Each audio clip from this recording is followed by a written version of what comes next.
রাজশাহী ১ আসনের স্বতন্ত্র প্রার্থী চিত্রনায়িকা মাহিয়া মাহিকে ফেসবুক লাইভে এসে জুতোপেটা করার হুমকিদাতাকে শোকজ করা হয়েছে। নির্বাচন অনুসন্ধান কমিটি এবং রাজশাহী জেলার ও দায়রা জজ আদালতের বিচারক ও নির্বাচন অনুসন্ধান কমিটি চেয়ারম্যান এ শোকজ দেন। রোববার বিচারক আবু সাইদ এ শোকজ নোটিশ জারি করেন। এতে বঙ্গবন্ধু সৈনিক লীগের রাজশাহী জেলার কথিত সাধারণ সম্পাদক মাহবুবুর রহমান মাহামকে আগামী ২৭ ডিসেম্বর আদালতে উপস্থিত হয়ে এর লিখিত জবাব দিতে বলা হয়েছে।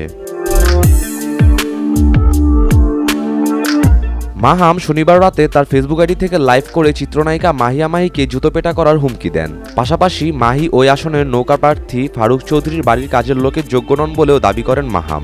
এই ঘটনার পর রাতেই মাহি তানোর থানায় একটি লিখিত অভিযোগ করেন। শোকজ নোটিশে বলা হয়, গত ২৩ ডিসেম্বর রাত ১১টা ৫০ মাহাবুর নামক ফেসবুক আইডি থেকে রাজশাহী ১ আসনের স্বতন্ত্র প্রার্থী মাহিয়ার নির্বাচনী প্রচারে বাধাগ্রস্ত করার জন্য তার সম্পর্কে কুরুচিপূর্ণ ও সম্মানহানিকর বক্তব্য প্রকাশ করেছেন। ভবিষ্যতে প্রচারণা চালালে মাহিকে জুতোপেটা করা ও নির্বাচনী প্রচারণায় বাধা দানের হুমকিসহ যে কোনো বড় ধরনের ক্ষতি করবেন বলে ওই ভিডিওতে প্রকাশ করেন। এমত অবস্থায় তাকে ২৭ ডিসেম্বর সকাল ১০টা ৩০ উপস্থিত হয়ে ব্যাখ্যাদানের জন্য নির্দেশ দেওয়া হয় হাইকোর্ট থেকে।